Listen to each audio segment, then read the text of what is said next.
Nhasi ndaiti rorombo rakanaka.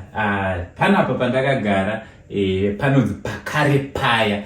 Ndofunga mama wandakagara nawo mabva mawaziva mese. Mama makadini? Aiwa, tinofara. Mufaro wedu kuva nemi nhasi. Tanyanyisa kufara kukuona. Tanyanyisa kufara kukuona.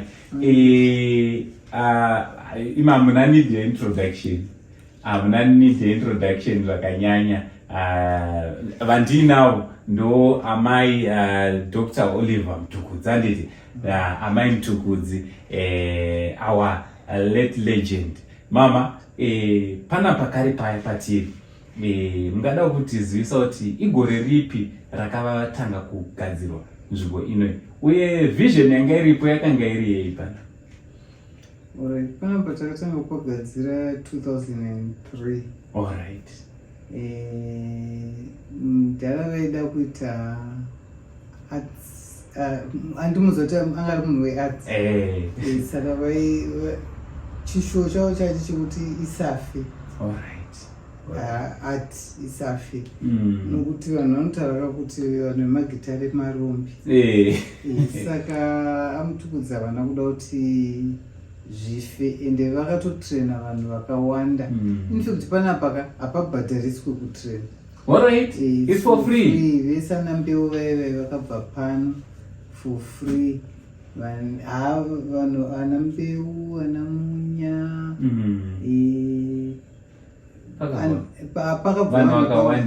ana mono, munhu handiti muzoti aitomborudzana mudhara.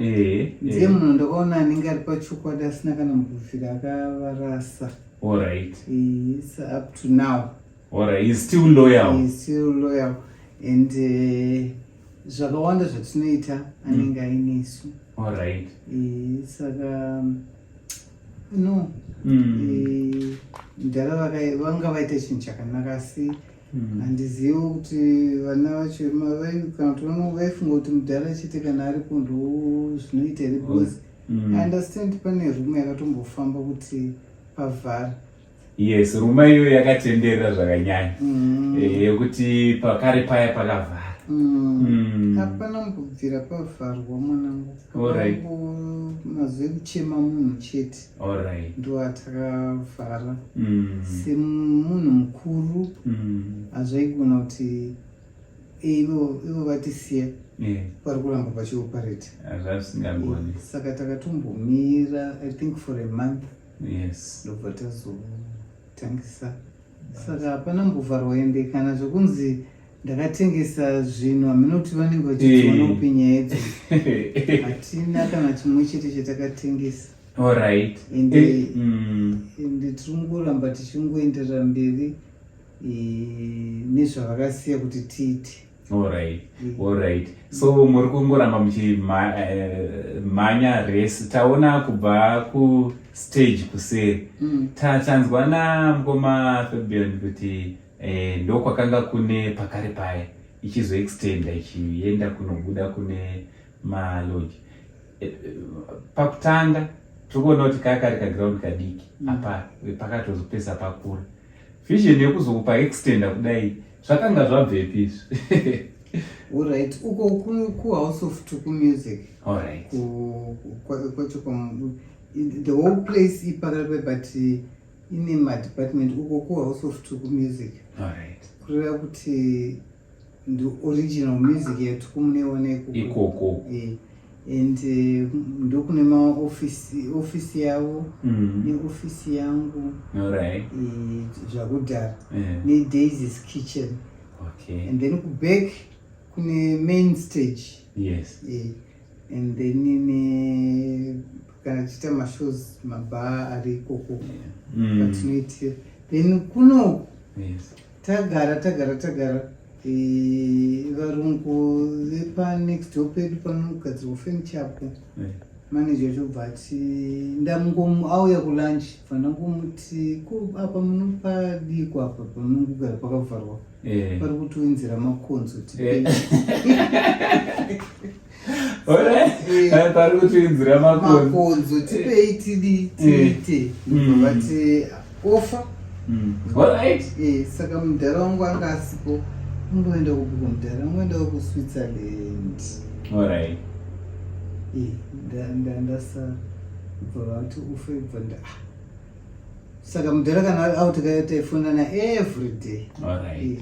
Vavazofona manhero vachiti ndakuenda kustage tikati ndataura nemurungu panext wateka panext hapari kutengeswa. Ndakati patiri pakatokwana zvino zvatoda zvidoita ndakati nenaiwa toda maloji. Unzi maloji unozozvigona here? Ndikati aiwa tinotry zvino zviedzwa ndopatakazotenga panapa. Alright. Ndobva tatanga kuti panapa pane hall Sam's conference. Yes. Nebar. Yes. Neimwe kitchen. Daisy 2. Okay, iyo Daisy 1 Daisy 2.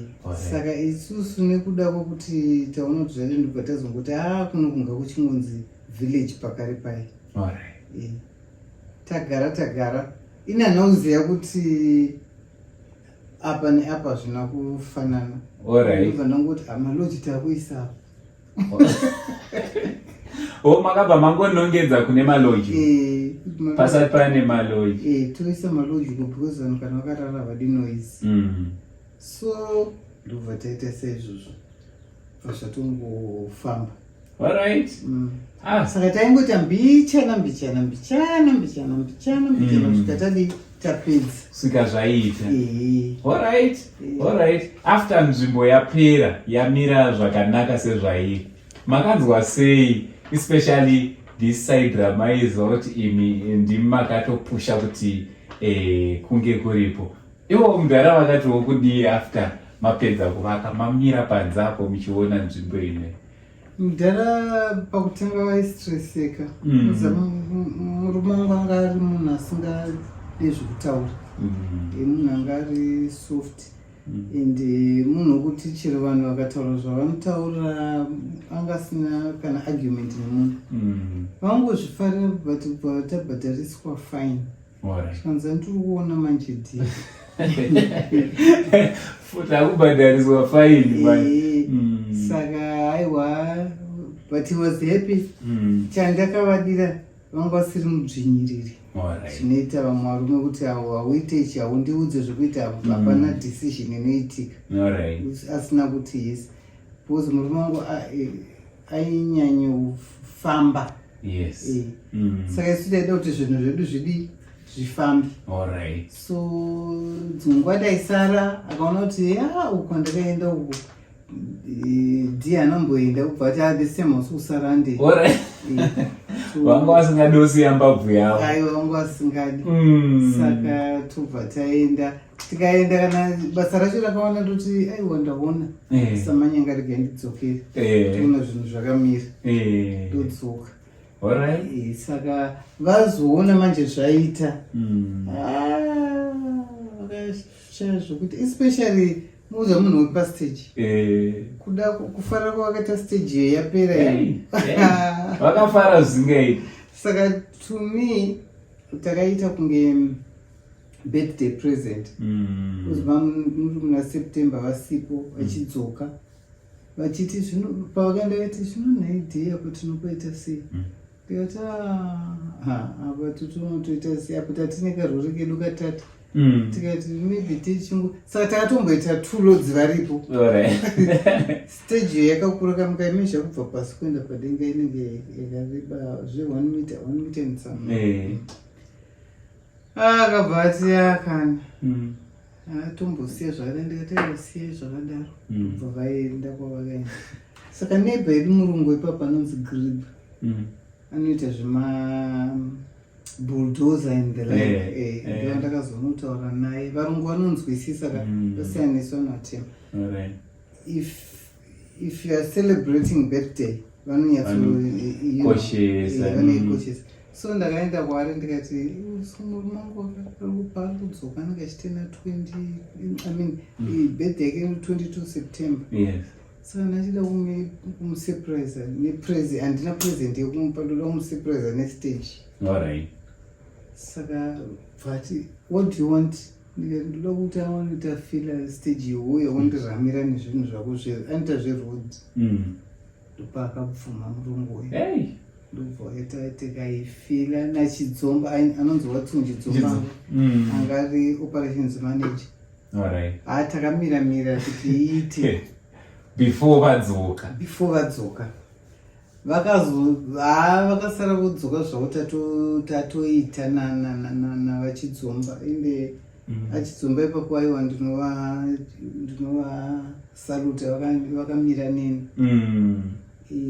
saka ndaraivira naachidzomba vachingosvika vabva vatsvaga kuti Chidzomba ari kupi ndobva ndati ndaibika ndiri kukicheni ndikati bamubiki ndapota vakakufonirai isanganai asi musakurumidza kuenda kustage mungoita muchiita muchena vangadoni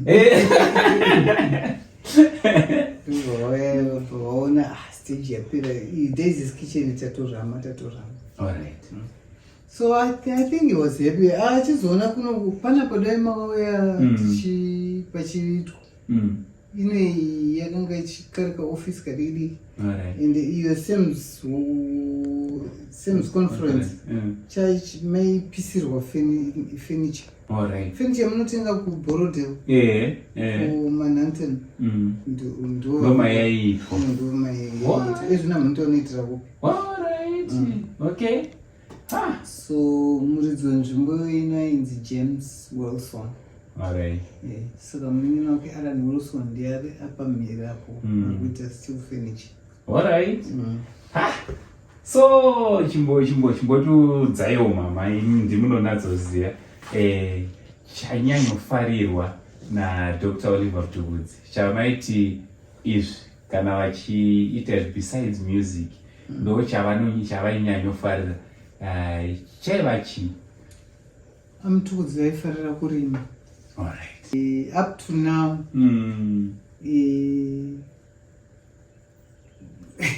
munda wacho ndinototya kana kutorekedza kurima chete kukanzaozi vaida zvekurima ende isusu wokubvira ndingati kubva 99 atiti atsingatenge upfu. Mamusingatenge upfu kumashops? Kumashop up to nhasi so munorima chibage chenyu? Munorima. Last year tichipinda mu2023 takarima tikatokuwa 25 tons. Saka munotori ina nditorimi pana Mtukudzi ndo vakatanga zvekurima ndo vakaipata mamuri zvekurima ndo inini kuti ipapa kutomanikidzira muridzi aitogara ikoko akabva pano makuseni uya usiku kureva kuti vaiva nerudo nekurima just as zvavaiita kumusic. Exactly.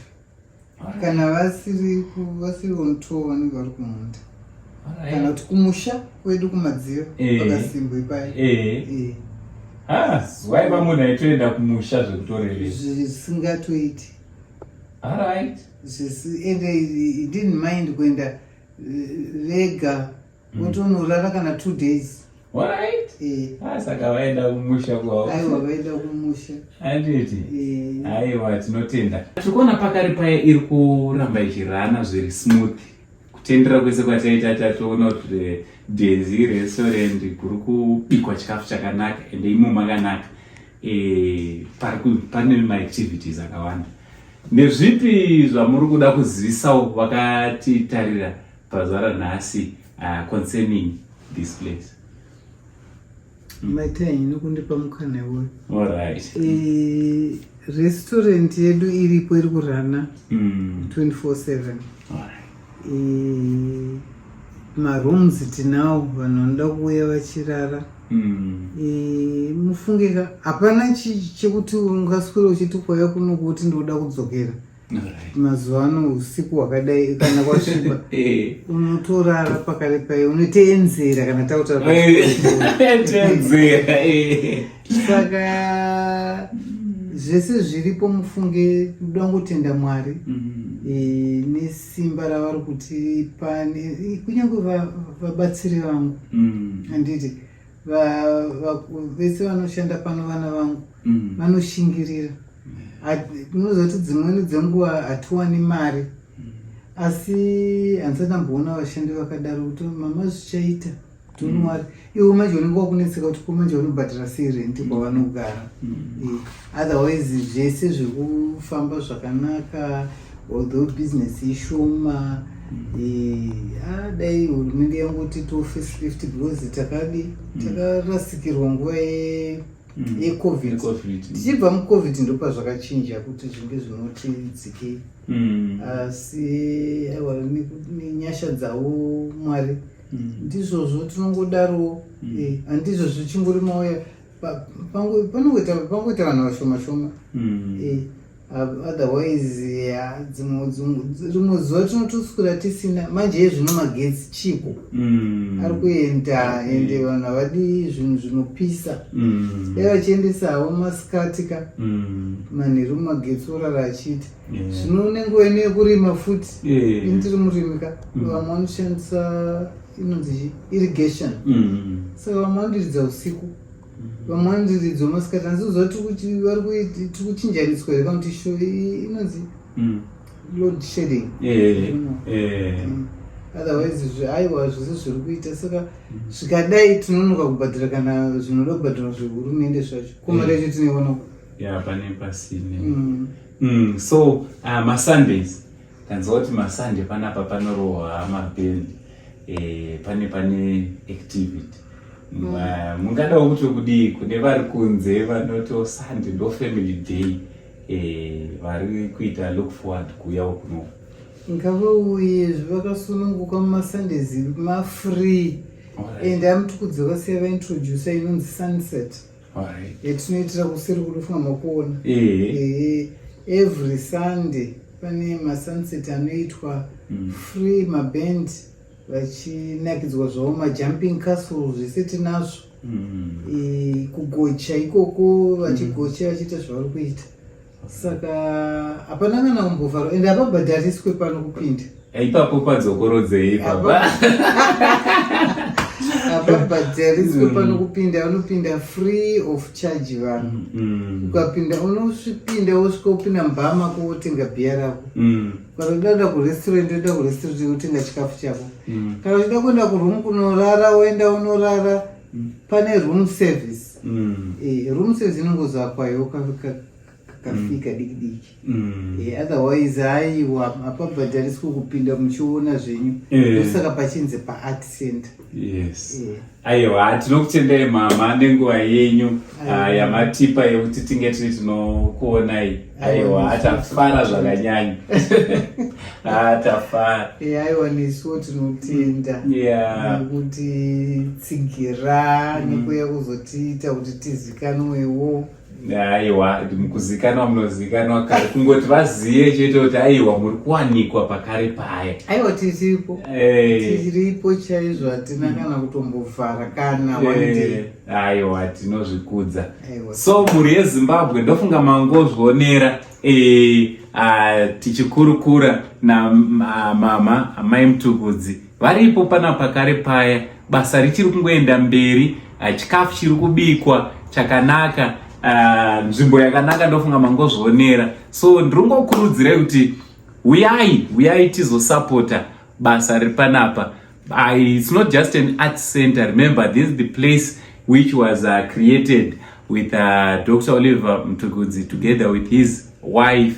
This is a place which was created by our own legend, isn't it? So let's come and support mama nebasa ravakaita panapa. Basa richienda mberi. Aiwa, from Uncle Saint na mama vaya vakaimbwa na dedi kunzi Daisy, anditi hanzi svovi yangu ndiwe, anditi aiwa nhasi taona mukana wekutaura nawo from Uncle Saint ne Saint TV crew for now. It's much love.